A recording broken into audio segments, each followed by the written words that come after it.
Buenos días, queridos. Es una alegría abrir esta nueva serie de webinars sobre pasos prácticos en hacer discípulos. La serie correrá el año todo en los primeros martes de cada mes. Los temas de cada mes están en una agenda de eventos que colocaremos en el chat. Aquí comentaré apenas el tema de hoy y los 2 próximos meses. Hoy, selección de discípulos y de discipuladores, ambos. 5 procesos, 8 criterios que se puede aplicar a ambas selecciones. En mayo, ser un buen líder facilitador con Otto Rodríguez de Venezuela. En junio, 16 elementos esenciales en el discipulado con Pedro Torres de Paraguay. Como pueden ver en la agenda en el chat, tenemos mucha cosa buena por la frente este año. ¡Qué bueno ser discípulos! Qué bueno vivir la bienaventuranza de un estilo de vida de hambre y sed, de siempre estar creciendo. Freddy, tu saludo al inicio me impresionó con espíritu de aprendiz, de discípulo. Qué bendición andar con otros que invierten en mi vida. Mis 3 microgrupos, con 11 personas, me pastorean y me discipulan semanalmente. Edmund Chan de Singapur y mi hijo Daniel me mentorean. Y la Eni Schuller y Munir Shikie son mis asesores en el área de educación a distancia. ¿Quién soy yo para ser tan bendecido? Junto con esa bendición que es imposible de medir, tengo otra: ser discipulador, asesor, mentor y pastor a los 11 en mis 3 microgrupos y más 8 fuera de los microgrupos. 19 personas, cada una de las cuales están se multiplicando en múltiples generaciones de discípulos. ¡Wow! De nuevo digo yo, ¿quién soy yo para ser tan bendecido? Ser un discípulo y un discipulador trae un diluvio de bendiciones. Entre ellos la sinergia de que el crecimiento de cualquier uno con quien estoy conectado es mi crecimiento y viceversa. Una sinergia que continúa multiplicándose en las redes de generaciones de discípulos y discipuladores. Atrás de todo esto hay un secreto profundo. El secreto se llama selección. Sabiendo cómo seleccionar las personas en quien invertiremos nuestras vidas, corazones, fuerza, finanzas, nuestro ser. Jesús dijo en Juan 17:19, a favor de ellos yo me santifico, me entrego, me dedico, me consagro, me separo.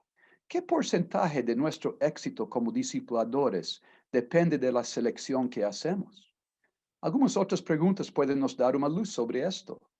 ¿Qué porcentaje del éxito del equipo de fútbol de tu país depende de la selección en la Copa de las Américas o la Copa Mundial? ¿Qué porcentaje del éxito de un matrimonio tiene a ver con la selección? Una alta porcentaje, sin duda más que 50%. Nada diferente en el discipulado, sea en la selección de discípulos, sea en la selección de un discipulador o mentor. Más de 50% del suceso depende de nuestra selección. Tú puedes ser un discipulador mediocre, pero si seleccionas bien vas a tener grandes resultados. Tú puedes ser un discipulador excelente, pero si seleccionas mal, no vas a tener grandes resultados. ¿Cuánto tiempo piensas que Jesús tomó para seleccionar los 12? Entre los encuentros iniciales en Juan capítulo 1 y el orar la noche toda en Marcos 3 y Lucas 6, ¿sabe cuánto tiempo pasó? 18 meses. Si Jesús fue tan cuidadoso en seleccionar bien, teniendo toda la unción del Espíritu, toda la revelación del Padre, la sabiduría divina, ¿cuánto más nosotros debemos tener cuidado en nuestra selección? Aprendemos con Jesús. Él comenzó con un prediscipulado de 18 meses para seleccionar los que entonces serían sus discípulos. ¿Quién escoge? ¿Los discípulos o el discipulador? La respuesta se encuentra en otra pregunta. ¿Quién escoge para casarse? ¿El hombre o la mujer? Hay un grande misterio. Y el misterio crece cuando entendemos que Dios está activamente envuelto. Marcos 3 dice que Jesús llamó para sí a los que él quiso. Había una atracción. Al mismo tiempo, Jesús dice en Juan 17 que ellos eran aquellos que me diste. Oh, grande misterio. Atrás de este misterio hay algunos principios. Esta mañana oiremos de 5 procesos que Jesús usó para seleccionar sus discípulos. Y luego oiremos de 8 criterios que hacen una diferencia absoluta en seleccionar bien o mal. Y ahora, con ustedes, mis compañeros bolivianos, mis amigos, colegas, 2 personas que profundamente alegran mi vida, Munir Chiquia, nuestro coordinador del DPP en Bolivia, y su brazo derecho, Tomás Copa. Tomás comenzará abriendo para nosotros 5 procesos de selección que Jesús usó. Gracias, David. Buenos días a todos. Saludos desde Oruro, Bolivia. Es un privilegio el poder compartir con ustedes esta sección de este webinar. Cada quincena el año pasado era un gozo siempre. Yo conozco a David desde agosto del 2015. La experiencia que tuve fue personal al ser confrontado en la primera tónica de este movimiento, que es la transparencia y la rendición de cuentas. 2 conceptos que hasta ese momento yo los tenía en muy poca teoría, pero nada de práctica.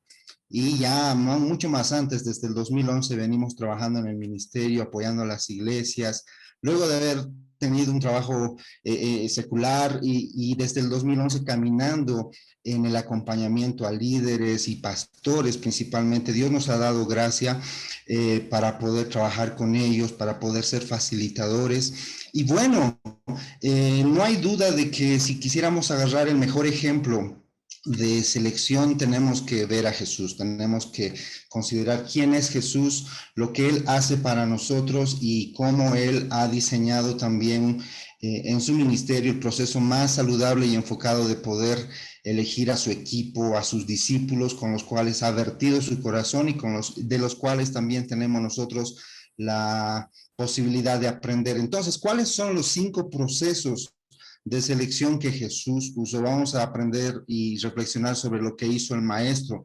Y quiero compartirles estos 5 pasos, estos 5 procesos que Jesucristo desarrolló. El primero tiene que ver con los encuentros divinos. Han sido encuentros personales donde la vida de alguien es marcada por recibir 3 cosas: sabiduría, dirección o poder de Dios. Estos 3 elementos a mí me llaman mucho la atención en la profundidad que esto involucra la influencia de una persona, pero cuando hablamos de encuentros divinos, revisando en Lucas capítulo 5, por ejemplo, ahí tenemos un evento que los impresiona en lo que mejor saben hacer estos pescadores. Era su área de expertise y ellos jamás podrían haber considerado la opinión de alguien que ni conocían. Entonces les sorprende esto. El milagro que acontece ha sido de sobremanera impactante. ¿Y cuál ha sido el resultado? Pedro, Santiago y Juan lo dejaron todo y le siguieron. Esta actitud es totalmente emblemática en cuanto a la capacidad de despojarse de la seguridad económica, de la disponibilidad de recursos y aventurarse a ir a algo que por una impresión inicial ha causado tanto efecto que toman una decisión trascendental para sus vidas. Luego está en Juan capítulo 1 del 35 al 51, Andrés es llevado a Pedro y Felipe es llevando a Natanael. Yo en la Iglesia Bautista teníamos una experiencia de cada año que se llamaba la Operación Andrés, en homenaje a este hecho de contagiar y propiciar encuentros divinos con personas a través de la oración y luego invitándoles a un culto de evangelismo y luego consolidándolos en la iglesia. Pero más allá de esto, el movimiento de procurar estas personas de manera intencional, en el ejemplo de Jesús, hacen que nosotros seamos desafiados en esta mañana a propiciar lo mismo. Yo recuerdo en el 2012, el 2013, la iglesia no tenía un pastor estable y había un misionero que llegó que se llamaba Pablo Lavalle. Me encantaba simplemente dejarme llevar por la agenda de este hombre, porque sentarse con él y poder compartir a él, escuchar su corazón y su pasión por el evangelismo era realmente sobrenatural. Su impacto, su influencia me llevaban horas, días, yo podría decir, de dejar todo en la casa y poder estar desayunando, almorzando, acompañándole a todo momento. Y es gente que inspira y que se propician a través de que cada uno de nosotros podamos disponer nuestro tiempo, despejar nuestra agenda y abordar a las personas en estos encuentros divinos. El segundo proceso que Jesús usó tiene que ver con los patrones divinos. Cuando la visión, el compromiso y el ritmo de vida de varias personas coincide, esto es de sobremanera importante. Ya es muy difícil que la visión en una iglesia local pueda ser externalizada, pueda ser unificada y que los líderes puedan entenderla y toda la membresía, pero ya el compromiso que es medible y el ritmo de vida de varias personas, hacerlos coincidir es algo complicado. Vemos en Marcos el caso de Simón y Andrés, nuevamente pescadores ambos, y estaban echando las redes, ambos estaban ocupados en su servicio, en lo que mejor sabían hacer, y Jesucristo los aborda en esa área de interés. Más adelante, en el 35 y 39, Jesús, saliendo de orar, sus discípulos acompañando la predicación y liberando a la gente, haciendo muchos milagros. Entonces, el propiciar nosotros ahora, ante la necesidad de reclutar discípulos, debemos considerar estos elementos: su visión, a dónde quieren ir, qué esperan en cuanto a su vida personal y al ministerio que están haciendo, el compromiso, el nivel de compromiso que tienen ellos y el ritmo de vida que se va desarrollando en la disciplina que debemos procurar cada uno de nosotros también. Esto es muy importante. El tercer proceso tiene que ver con las altas exigencias. Acá debemos considerar algunos criterios, un checklist, por así decirlo, buscando el tipo de persona en quien podemos invertir mucho tiempo en gente que se emociona en primera instancia, gente que aparentemente está dispuesta, pero tenemos que buscar varias características y varios criterios que puedan hacer que esto constituya una buena elección y que valga la pena reproducirlo. También vemos el caso de Marcos, capítulo 10, ahí está el joven rico y su desafío de dejar su algo más. Este es un llamado también para nosotros en esta mañana.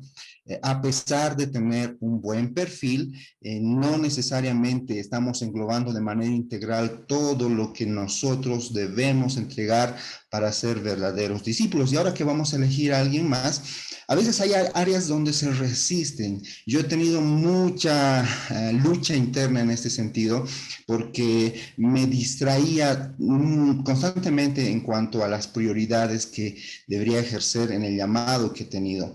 Y a veces viene, como decía en algún momento el pastor Gastón en el compartir su testimonio, a veces el enemigo incluso puede plantearte cosas donde tú te es necesario participar o que aparentemente forman parte de tus ocupaciones o de tus dones incluso, pero estas cosas te distraen del llamado inicial al cual debemos entregarnos y dejar ese algo más que en algún momento llega a ser un traspiés en este llamado.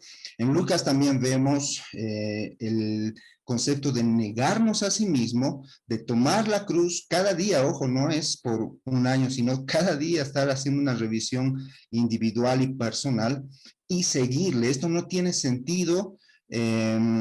El desarrollo, o sea, el desarrollo y el crecimiento no tienen sentido si es que esta disciplina no se va desarrollando de manera intencional. Ahora, si no se es fiel a la comisión, a la gran comisión que tenemos de ir y hacer discípulos con solvencia e integridad también. Estas altas exigencias entonces demandan una disciplina personal. La Biblia dice, el apóstol Pablo, que somos cartas abiertas. Debemos procurar entonces de manera constante ver en nosotros mismos y en la gente que vamos a nosotros invitar a acompañarnos y a seguir a Jesucristo juntos, a tener esta cultura de ser transparentes y de rendir cuentas en función a lo que es el llamado del reino.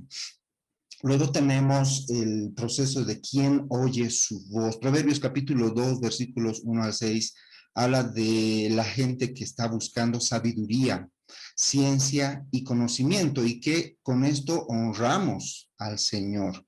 Los niveles de profundidad de estos tres elementos forman parte del hombre cabal, del hombre perfecto en cuanto a su conocimiento y su relación y su comunión con Jesucristo. Juan capítulo 10, yo reflexionaba este pasado martes con la iglesia local acá, hablando de principalmente Juan 10:10 en cuanto a la obra de los falsos maestros que hurtan, roban, matan, destruyen, y el buen pastor que nos ha venido a dar vida y vida en abundancia. Y ahí en el contexto vemos que las ovejas conocen la voz del pastor y deciden seguirle porque ya hay una familiaridad con ellos. Y también ignoran lo desconocido. Eso es importante, no solamente identificar aquello que es verdadero, sino con el conocimiento de la verdad, ignorar y desechar aquello que no corresponde a la verdad. Mateo capítulo 13, encontramos el privilegio de conocer los misterios del reino. Vemos y oímos. La mente del mundo está entorpecida y el juicio sobre sus ojos y oídos se está desarrollando en este tiempo. Una mente cauterizada que se resiste a la verdad. Por eso es importante nosotros considerar a las personas que vamos a invitar y a quienes están más cerca de nuestro ministerio también, en que tengamos la necesidad de desarrollar esta cualidad, oír la voz del Señor. Esto es algo que también para mí ha sido un total vacío. Orando, adorando, escuchando la palabra, asumía una comunión en esta disciplina de oír de Dios, pero no fue que hasta la crisis más profunda que tuve que experimentar, donde yo básicamente callé, dejé de pedir, dejé de escuchar de los demás e hice silencio en oración, en adoración, y realmente ha sido maravilloso conocer esta dimensión, esta faceta de Jesucristo que nos habla de manera íntima al Espíritu. Y eso es algo, una experiencia realmente que no podemos postergar. La necesitamos como discípulos, la necesitamos como discipuladores. El último proceso tiene que ver con la oración, oyendo al Padre. Jesucristo fue un hombre de oración en largos periodos y todo lo que hizo, dice, lo hizo en sujeción a lo que el Padre le decía. En Primera Samuel tenemos el caso de el profeta eligiendo a David, y es un llamado a nosotros debiendo ver sobre las apariencias y enfocarse en el corazón. Esto es complicado cuando tenemos la necesidad de tener un equipo, tener un grupo de discípulos a los cuales transferir la visión y la pasión por hacer una iglesia relacional, una iglesia discipuladora. Pero tenemos que considerar más allá de las expectativas humanas y debemos enfocar el corazón de quienes realmente están siendo llamados a ser parte de nuestro ministerio, de el movimiento que estamos tratando de desarrollar en la iglesia, en la comunidad, en la denominación, no sé, donde Dios te ha llamado en esta mañana, pero sobre todo lo vamos a hacer oyendo luego de una intimidad con Dios en la oración. Capítulo 6 del libro de Lucas dice, Jesús se apartó a orar un largo tiempo de intimidad y comunión. Y en Juan capítulo 17 vemos también a Jesús pidiendo al Padre por los que nos dio este capítulo que siempre nuestro querido pastor David nos dice, es el informe de ministerio de Jesucristo, es como la rendición de cuentas de todo lo que Jesucristo hizo en su ministerio, hablando con el Padre por aquellos que Él les ha dado para este tiempo. No hay duda en que hay gente que ha sido ya dispuesta y que en este tiempo de que hemos iniciado el movimiento, Dios te ha permitido conocer, Dios te ha permitido relacionarte con ellos, Dios te ha permitido tener encuentros divinos, pero sobre todo ya ellos están alineándose a la visión que Dios ha derramado primero sobre tu vida y ahora externalizada en la vida de ellos.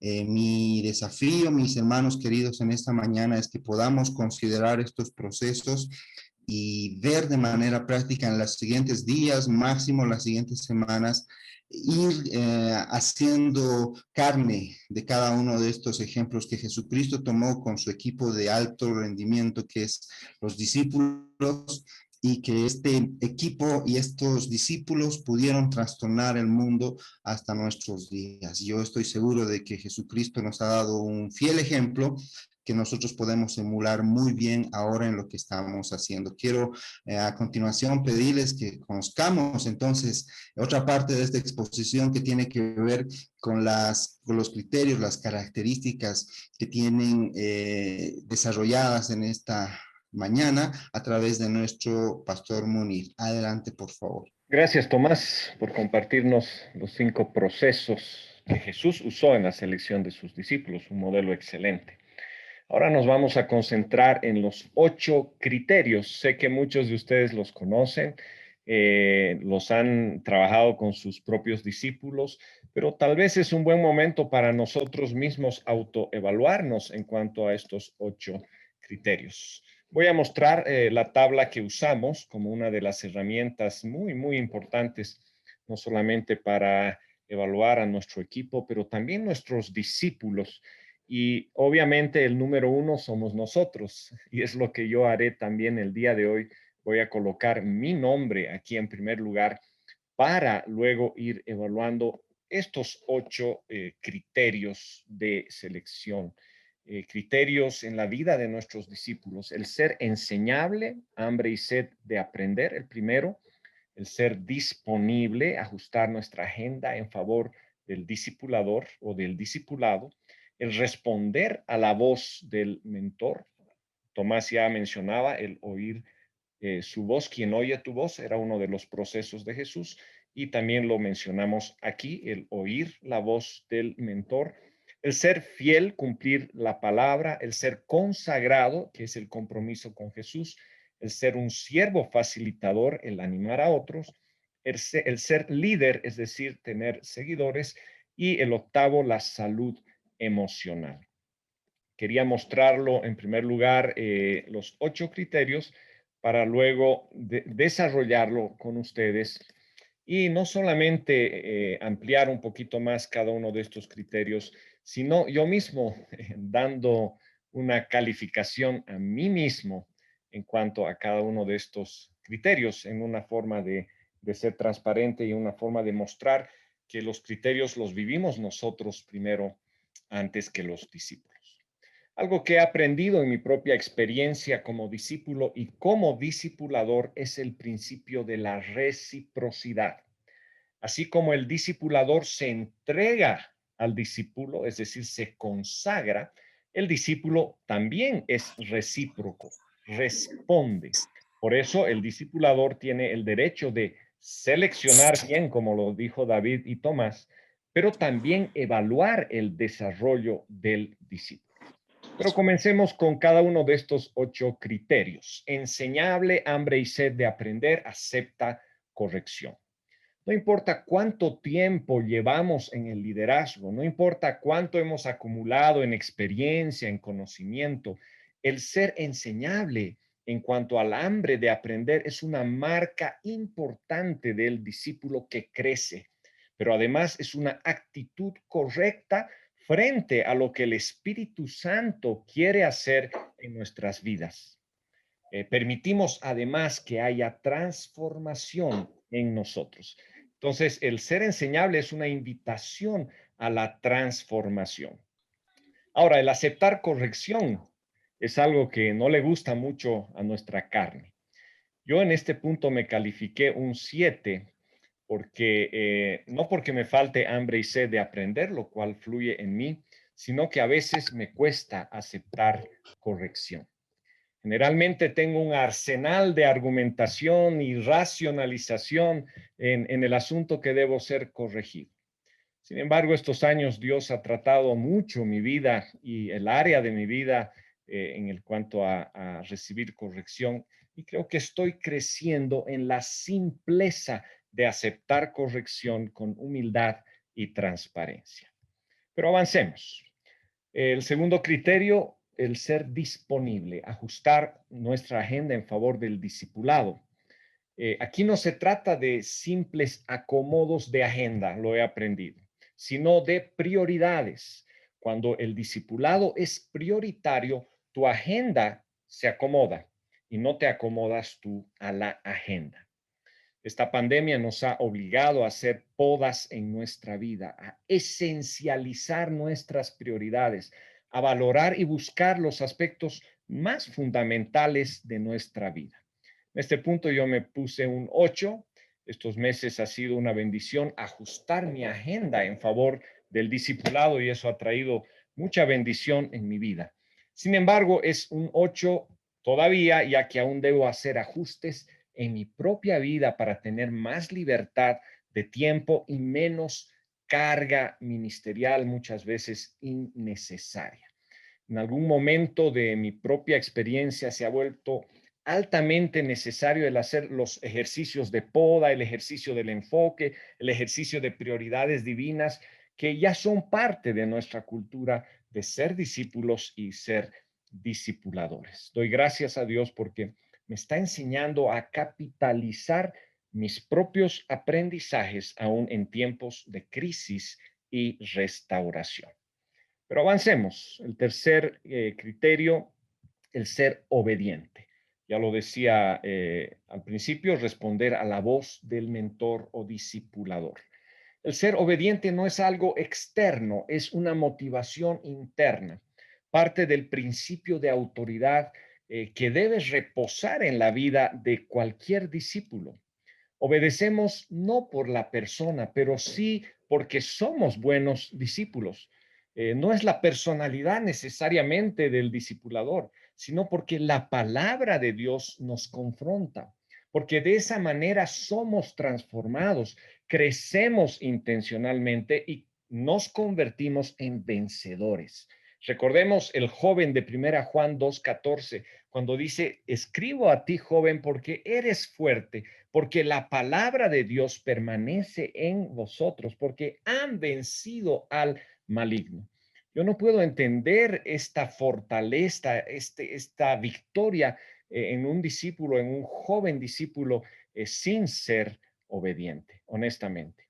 Y aquí yo me pongo un 7, ya que quizás este es uno de los aspectos en los que el Señor más ha trabajado en mi propia vida. Reconozco haber tenido un liderazgo por muchos años muy solitario, muy vertical, muy a criterio personal, y muchas veces exigía a otros que sean obedientes, pero a mí me costaba mover un solo dedo en obediencia. Ese 7 lo estoy mejorando. Hoy he crecido bastante en este punto. Pero vamos al cuarto criterio, el ser fiel, cumplir tu palabra. Que tu sí sea sí, que tu no sea no. Es importante que no empeñemos nuestras palabras muchas veces con cosas que no vamos a cumplir. El hacer compromisos debe ser algo muy responsable de nuestra parte. Es fruto de estar bien organizado y sobre todo hablar las cosas con convicción, dar pasos con convicción. Yo me puse aquí un 8, ya que he crecido mucho en estos últimos años en comprometerme en aquello que realmente puedo cumplir. Pero todavía es un 8 porque aún estoy creciendo en la habilidad de decir no. Estoy aprendiendo. No es fácil y sé que muchos de ustedes entienden esa situación. Quinto criterio, el ser consagrado, comprometido con Jesús y su palabra. Este punto no amerita una respuesta superficial o religiosa. Recordemos los círculos concéntricos. Todo discipulado comienza con Jesús. Ser discípulo es ser como Jesús, es seguir a Jesús. No tiene tanta ciencia, no hay que adornar demasiado el concepto. Ser discípulo de Jesús es seguir a Jesús y por ende seguir su palabra. El compromiso del discípulo con el Señor Jesús es recíproco a todo lo que Jesús ha dado, lo que Jesús es para nosotros, todo lo que Jesús ha entregado a nosotros. Entonces, nuestro compromiso no es ni siquiera con el discipulador, aunque tenemos una buena relación con él, ni con la iglesia, ni con la denominación. Es un compromiso con Jesús. Y esa es la clave de todo, mis amigos. Yo en este tiempo he crecido mucho en esa dependencia. Por lo tanto me he puesto un 9, pero si me evaluara a unos años atrás respecto a esto, quizás lo tenía en teoría, pero el haber participado en microgrupo de discipulado a profundidad me ha ayudado a crecer en esa habilidad de estar más consagrado y oír más a Jesús. Sexto criterio, el ser siervo o facilitador, el que anima a la participación de otros. Es muy significativo el pensar en nosotros como facilitadores, porque en primer lugar somos facilitadores entre nuestros discípulos y el Señor Jesús y su palabra. Qué gran facilitación. El enfoque no está en nosotros. Asimismo, somos facilitadores del proceso de discipulado en grupos pequeños, que promueve la participación y el crecimiento de todos. Nosotros no somos los que asumimos el papel de maestros, ni debemos tener respuestas a todos, a todo. No somos el centro de atención, ni los que hablamos más en la reunión. Nosotros hacemos buenas preguntas, resumimos, hacemos aplicaciones, animamos a otros a hacer sus tareas, provocamos cambios significativos en la vida de las personas. Aquí me puse un 10.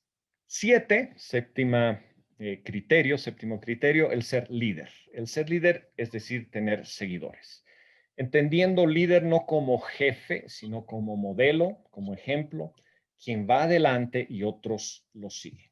Bueno, aquí me puse un 12 porque siento que Dios me ha dado ese don de liderazgo, el cual ha crecido más que otros dones en estos últimos años, se ha fortalecido en mi vida, pero debo aclarar que ese 12, que parece una nota muy alta, en realidad es un reconocimiento a la sola gracia de Dios que aún en un proceso muy difícil de crisis y de restauración, Él ha sido bueno, Él ha sido fiel en usar ese don que Él había dado. Entonces, ese 12 no es a la capacidad, no es a la experiencia, ese 12 es a la sola gracia del Señor. Y finalmente, emocionalmente saludable, el octavo criterio, y de eso tendría mucho que hablarles. Aquí tengo un prometedor 7, que para mí es como un 10 por el estado en el que me encontraba. Solo Dios conoce eso y debo testificar que mi mentor ha sido un instrumento del Señor para ayudarme en los peores momentos. Y ahora nuestro grito de guerra para mí se vuelve tan claro, solito, no. Para mí fue un tema de vida o muerte. Concluyo con ese texto de la palabra del Señor en 3 Juan, verso 4, que dice, no tengo yo mayor gozo que el oír que mis discípulos andan en la verdad. Eso tiene mucho contenido, eso tiene mucho que ver con el proceso, con la selección, con la evaluación, con la entrega del discipulador y la entrega del discípulo. Que el Señor me los bendiga y que esta palabra sea un alimento, un aliento para aplicarlo en nosotros primero y luego en la selección de buenos discípulos. Que Dios los bendiga. Amén. Muchas gracias, Munir. Muchas gracias, Tomás, por su exposición. Viene en la sección de preguntas, por favor, después de lo que hemos escuchado de David, de Munir y de Tomás, que una excelente exposición que nos deja claro muchas cosas una vez más. Hermanos, aquí los tienen. Sus preguntas, por favor, siéntanse en libertad de coger, de quitarle encender el micrófono y hacer las preguntas debidas. Voy a hacer una pregunta para Munir en cuanto que las preguntas llegan. Y después, Tomás, tú comentas también. ¿Cuál de los 8 criterios te parece ser el más importante? Buena pregunta. Gracias. Cuando David te hace una pregunta, tienes que preocuparte. En el tiempo vivido, en mi propia experiencia, creo que el ser consagrado, en mi caso, ha sido el más importante. No sé, el tuyo, Tomás. En mi caso, el ser enseñable, porque estoy transitando de muchos años de tener ahora que romper estructuras, teología, y eso es fundamental. Los 8 son muy importantes, pero en este tiempo el ser enseñable. Quiero resaltar el mismo que Tomás. Tú estás seleccionando Hasta si estás seleccionando un discipulador o mentor, pregunta si la persona es enseñable. Pregunta si la persona está creciendo. Pregunta si hay ese hambre y sed de crecer. Si la persona es buena en ser enseñable, tú puedes enseñar a ser consagrado o cualquier de las 8 cosas. Pero si no es enseñable, vas a quebrar la cabeza. El segundo criterio, posiblemente más importante, es el de salud emocional. Si la persona tiene heridas, problemas del pasado que no tiene resuelto, tú vas a tomar bastante tiempo tirando él en el lenguaje de IIHD, tirando él de ser pre-hijo para llegar a ser hijo, para llegar a ser joven guerrero, y va a demorar para llegar a ser padre, en las palabras de 1 Juan 2, 12 a 14. El otro lado de la moneda, como Munir comentó, hace 4 años él perdió a su esposa de forma abrupta, imprevisible, y entró en una profunda, 3 veces profunda depresión. Nunca vi a alguien entrar en una depresión tan profunda que yo estaba acompañando. Y realmente Dios dio para él y para mí la gracia de andar juntos cuando no había luz en el horizonte por varios años. La luz comenzó a aparecer después de 2 años y algo. Y cuando él dice que tiene nota 7 en la salud emocional, pero que está en un creciente, realmente tiene todo a ver con Dios habernos colocado juntos. Gracias, David. Hay una pregunta interesante aquí. ¿Qué hacer cuando en una iglesia ya tenemos una estructura y organización ya establecida y no hay espacio para seleccionar, sino para tomar a los que ya están? Estructuras que vienen por votación, estructuras ya formadas en las denominaciones. Y bueno, antes de pasarle la palabra a David, contarles que nos ha tocado asesorar a denominaciones y a iglesias que tienen esa estructura, que tienen un sistema de gobierno donde la asamblea decide, y lo que hacemos no es entrar y romper toda estructura, sino hacer transiciones en la misma práctica, invitar a los liderazgos actuales a introducir principios de equipo y de discipulado en relaciones más naturales, sin romper esquemas, pero poco a poco iglesias han ido cambiando esa forma, y en la forma que tengan de elegir o de seleccionar, en esa forma tratar de intervenir con los principios más naturales y relacionales. No sé qué dices, David.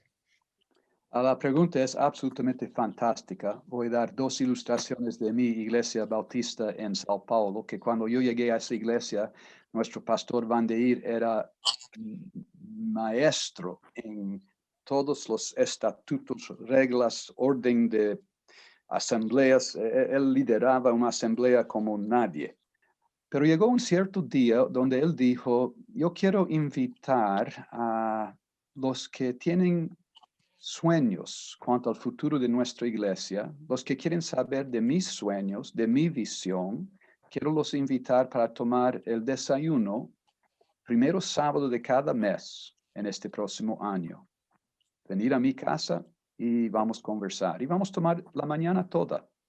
Sábado, unas 3 horas y media, de las 8:30 hasta mediodía. Y un grupo apareció, unos 12 personas. Y gracias a Dios, nuestros diáconos no aparecieron. Es decir, a veces tú tienes liderazgo formal, exigente, cuadrado, que tú no vas a conseguir trabajar mucho, pero con esa invitación informal, reveló los que tenían corazón. Y después de 3 meses, hubo un conflicto y bastantes se desistieron, pero otros acabaron apareciendo. Y cuando llegó al final del año, mi pastor cerró el grupo, muy agradecido a todos por haber andado con él, y seleccionó de los que continuaron hasta el final de ese año 6 para pasar para lo que llamábamos de enamoramiento, un equipo no formal, pero un equipo que reuniríase con él quincenalmente, paralelo a todas las estructuras normales de la iglesia. Tengo otras historias, pero esa historia para mí es una de las más fuertes. ¿Hay otras preguntas? Entonces, doy lectura. ¿Qué hacer para no herir en la nueva selección a quienes han sido nuestros discípulos, pero no cumplen con el perfil descrito? Bueno, yo creo que hay una necesidad de entender 1 Corintios 12, todos tenemos un lugar en el cuerpo y unos verdaderos discípulos no solamente han aprendido contenido, vivencia, han aprendido carácter. Cuando son elegidos para algo, lo hacen con gozo y cuando tienen que descansar y ver otros perfiles que necesitan desarrollarse, lo van a aceptar. No debemos tener el temor de colocar a la gente en el mejor lugar de su servicio, según es el diseño del cuerpo. Eso es lo que yo puedo opinar, pero sobre todo también conocer el corazón y tratar de abordarlo en privado para poder quitar cualquier amargura, cualquier situación humana que es muy natural también en nosotros. Yo quizás puedo comentar una experiencia. Un día hice pasar a mi equipo pastoral al frente de la iglesia y les dije a todos, hermanos, los amo a todos. Y casi me puse a abrazar uno por uno a toda la iglesia. Pero al final de abrazarlos a todos y dar todo el amor y que todos eran exactamente igual para mí en mi corazón, luego dije, sin embargo, mi enfoque para que sea efectivo, mi enfoque son estas 5 personas, las que están aquí al frente. Yo necesito entregarme a ellas, porque no voy a poder multiplicarme, no voy a poder llegar a ustedes. Entonces, hice ese ejercicio, creo que fue bueno, que la gente entendió que no era de primera o de segunda, sino era un tema también de crecimiento, de multiplicación, de ser responsable en la selección. Repitiendo entonces la pregunta, ¿cómo seleccionar personas sin acabar hiriendo a otras personas? Dos respuestas vienen a mi mente. Uno tiene a ver con los procesos que Tomás resaltó, otro tiene a ver con los criterios que Munir resaltó. En los procesos, el tercero de los 5 es altas exigencias. Jesús nunca, una vez, nunca rechazó a nadie. Nunca. Apenas esclareció los criterios. Lucas 10 es el envío de los 70, y no sé si tienes percibido que el final de Lucas 9, de versículos 52 a 57, son 3 personas que dicen, yo quiero te seguir. Y el contexto me da la impresión que Jesús estaba haciendo una selección de los 70 o 72. Y todos esos 3 fallaron en la selección. Da para entender que ellos no pasaron la prueba, el teste. Pero no era que Jesús rechazó ninguno de ellos. Jesús apenas aclaró las exigencias. Misma cosa con el joven rico. Y Jesús fue cambiando. Mateo 16, Pedro está feliz de la vida con Jesús. Tú eres el Cristo. Y de repente Jesús comienza a enseñar sobre la cruz y Pedro entra contra Jesús. No, Señor, que 2 palabras que no van juntos. No, Señor. Jesús no rechaza a Pedro. Apenas aclara los criterios para continuar siguiendo a él. Altas exigencias. Nunca rechazar, pero aclarar cuando alguien está fallando en las exigencias del grupo de discipulado, por ejemplo. Y el otro es el asunto que Munir comentó sobre el criterio de salud emocional. Tuve un mensaje de Luciene Cham, de Brasil. Ella lidera nuestro ministerio Rever. Y ella me habló de un líder menonita que lidera su estado, lidera los menonitas, está en un consejo nacional y está en un consejo internacional. Y ellos decidieron que en su estado nadie será pastor o continuará como pastor si no pasa por el proceso de restauración que trabaja el Ministerio Rever. Y están extendiendo ese concepto para los menonitas del continente con el interés en traducir el libro que casi está terminado de traducir. Está traducido, tiene que ser revisado una última vez para español, pero quieren pasarlo para inglés porque piensan que los menonitas del mundo deben, los pastores menonitas del mundo todo deben despertar cuanto a la necesidad indispensable de salud emocional. Entonces, para los menonitas en ese estado de Brasil, el pastoreo de pastores comienza con restauración. Y después de pasar por un proceso de restauración, dan continuidad con el pastoreo de pastores. Entonces, la pregunta inicial, ¿cómo seleccionar personas sin herir? Si las personas pasan por un proceso significativo de restauración, eso ayuda tremendamente.